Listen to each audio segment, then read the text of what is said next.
Ridiculous dagger three. Look at it. Meanwhile, the Suns are only one game out of first place in the Western Conference. So what did CP3's coach Monty Williams think of his performance? It wasn't a lot of chess or checkers. It was just Chris making plays. A couple of those shots at the end, man, you're just like, I'm glad I get to, be on this side of it. Because when he left New Orleans, I was on the other side of it. And now I'm glad to be with him when he's, taking over in stretches like that. I was proud of him, but I'm also glad for sure that he's on our side. Max, the Suns are in second place, one game out of four in the Wild West. Does CP3 have any chance to win MVP? No, not to actually win. He doesn't have a chance to win. He, as usual, when he's healthy, he is among the most valuable players in basketball. He's among the most valuable players. But he's never been the best or the most valuable in any one given year, and this year is no exception. Let's not forget, yes, they have the second best record in the West. When the bubble happened, they had the best record in basketball. They were 8-0. That's before he ever got there. So this was all, I'm not claiming they were better without him or they would be as good without him this year. But the point is they were already a formidable team before he got there, trending in the right direction. Are we even sure that he's better than Devin Booker or more valuable than Devin Booker this season? And if so, by a lot? I mean, that's a vicious backcourt. They're both great players. And here's the thing, Stephen A. If you ask me to list my MVP candidates, Chris Paul will be somewhere in the top 5 right now. A lot of that has to do with injury to Kevin Durant, to James Harden, to LeBron James, to Anthony Davis, and a lot of that has to do with his own play. But I see no scenario where he could be the MVP over Jokic. I mean, Lillard has looked tired in the last couple weeks compared to a lot of the season because he was forced to carry so much of the load for so much of the season. But Chris Paul's not the MVP over Lillard. So I don't see a way where he can be given MVP this season. I don't see him winning the MVP, but I'm not going to sit up there and say he has no chance, and it's primarily because of the reasons that you just mentioned. Let's just go down the list, Max Kellerman. Let's understand, before we go down the list, actually, let's understand something. The Phoenix Suns right now are 43-18. They are one game back from the Utah Jazz as having the best record in basketball. Not just the number one seed in the West, the number one seed in all of basketball. And you could talk about the Phoenix Suns trending in the right direction all you want to, and I'm not going to deny that because I think Monty Williams and his staff with my man Willie Green and Randy Ayers and those boys have been doing a phenomenal job, no question about it. I'm seeing the growth of DeAndre Ayton. That shows me what Monty Williams and his staff is made of. I'm seeing Devin Booker growing and flourishing as a player. That shows me something else about Monty Williams and his staff. And, of course, Chris Paul has something to do with that. But what we have to pay attention to is that every place Chris Paul is gone, teams have gotten better. You understand? When he went to New Orleans, they got better. You understand? When he went to Houston, they got better. I mean, this dude, they in Phoenix, they get better. What he touches improves. There's no negative with Chris Paul. There's positive because he's the quintessential floor general. One of the great floor generals we've ever seen, being the 6-foot pit bull of a guard that he is. They're top 6 defensively. They're top 10 offensively. That's usually the case when Chris Paul is on your team because he plays on both ends of the floor, and his defense, I wouldn't even say it's been vastly underrated because he religiously gets recognized for it.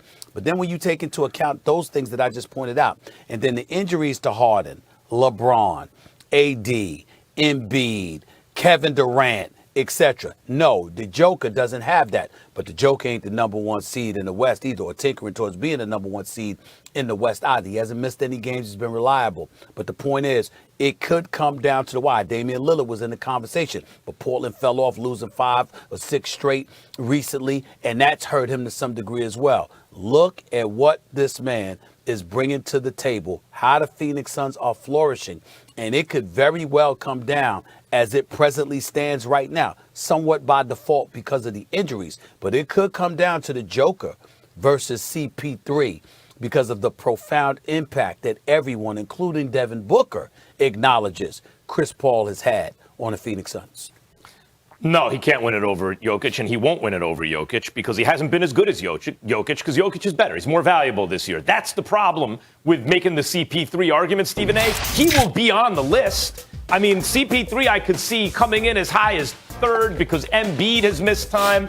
I think Giannis also has to be, and we have him on the MVP favorites board there. But Jokic, Stephen A., his team is 40-21. He doesn't have Jamal Murray. Hadn't had him for a minute now. Jamal Murray is the second best player on the last team. Couple of weeks. In the playoffs. But right, you want me okay. you want me to tell you how you're profoundly wrong? You said, no, he won't. Do you have a vote? That's not the point. Hold on. Let me say it. I have a vote.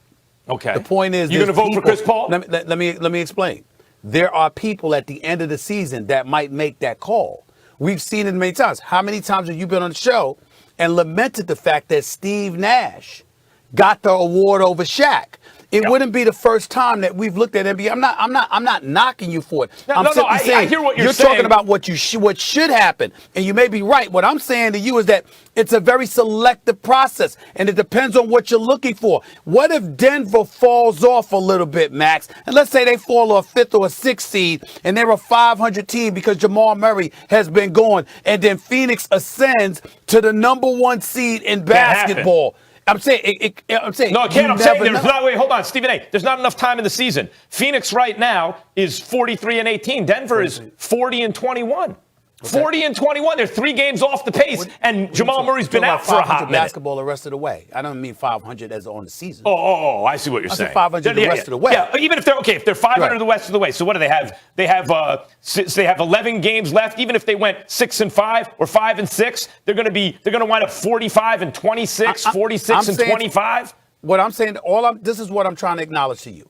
If CP3 does what he did last night, the rest of the way. And I'm not saying it's going to happen because obviously you and I both agree about where Jokic is right now. What I'm saying is if CP3 does that the rest of the last 10, 11 games or so, right?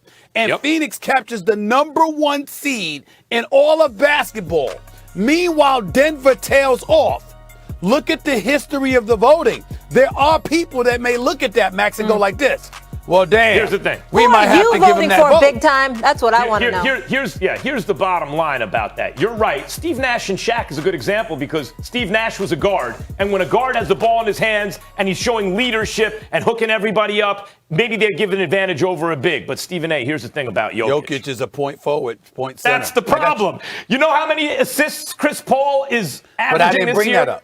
8.7 assists. You know how many assists Jokic but I didn't bring averaging? up numbers. Assists? I'm just saying. I didn't bring up numbers. Your point is valid. Right. I'm talking about at the end, if he engages in heroics at the end of the season and Denver tails off, I'm telling you, there's going to be people that look at Chris Paul and say, right, last word here, Max. I'm bringing up numbers. Okay. Chris Paul's averaging 8.7 assists. How many assists is Jokic averaging? Just off the top of your head, what do you think? Off the top of the head, close to 10. 8.7. They're averaging the same number of assists. This dude is a center. David Lloyd, Sage Steele with you here on SportsCenter. Good news for the Lakers. According to our agent Wojnarowski, LeBron James could be back as early as this week. He suffered a high ankle sprain on May 20th against the Hawks. Lakers 7-11 during the time without him. They're now 5th place in the West. Do they need LeBron to rejoin as soon as possible? Are they okay without him for a while? Here's what First Take had to say. Here's the reality of the situation. We could talk about Anthony Davis being healthy and LeBron James needing to be healthy. That's true. But there's such a thing as chemistry and cohesiveness, guys being on the same place, just knowing what each other's going to do instinctually. And I don't think that that's the case right now. And I think that the longer LeBron James is out, the more it's going to affect his team.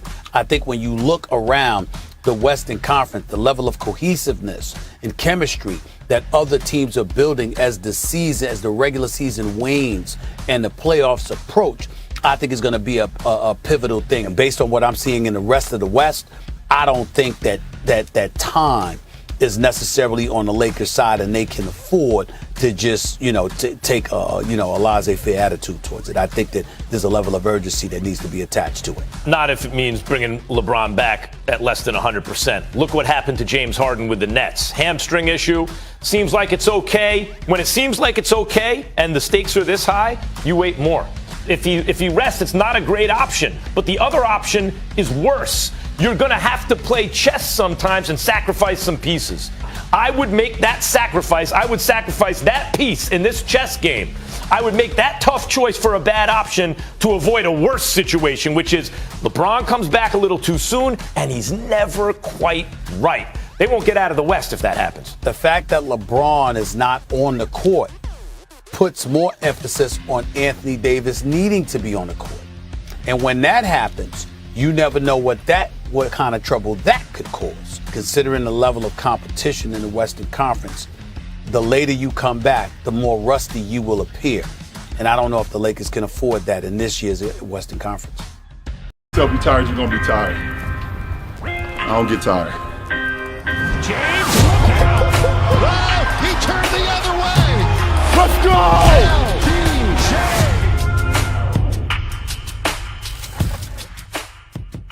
The King is back. Our Adrian Wojnarowski reporting that LeBron could return in the next week. He's missed 18 games with that high ankle sprain. The Lakers have just dropped their last two to Luka and the Mavs, and they're now 5th in the West. Stephen A., does he need to come back ASAP, as I'm saying they're 5th in the West? Yeah, there's a level of urgency that's kicking in as far as I'm concerned. And the reason why I say that, it's not just because they've lost 3 straight and 4 of their last 5.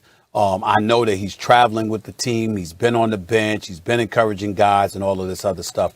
But you need him, because here's the reality of the situation. We could talk about Anthony Davis being healthy and LeBron James needing to be healthy. That's true. But there's such a thing as chemistry and cohesiveness, guys being on the same place, just knowing what each other's going to do instinctually. And I don't think that that's the case right now. And I think that the longer LeBron James is out, the more it's going to affect his team. I think that even if you come back, again, I'm not encouraging him to come back if he's still injured. Please don't get me wrong. I'm not going that extreme. But I'm saying in terms of waiting until you're absolutely, positively, 100%, well, damn it, it might need to be when you at 95.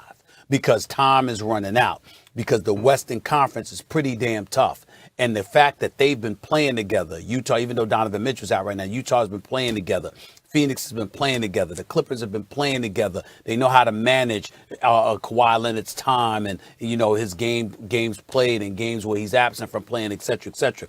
I think when you look around the Western Conference, the level of cohesiveness and chemistry that other teams are building as the regular season wanes and the playoffs approach, I think is going to be a pivotal thing. And with LeBron, considering how ball dominant he is in running their offense from a point forward position and the way he's able to bring things together for the team, he's going to have to work off some of his rust. Anthony Davis obviously is going to have to do the same, and they're going to have to get on the same page. Those are 3 components that you have to get together before the playoffs begin. And based on what I'm seeing in the rest of the West, I don't think that time is necessarily on the Lakers side, and they can afford to just, take a laissez-faire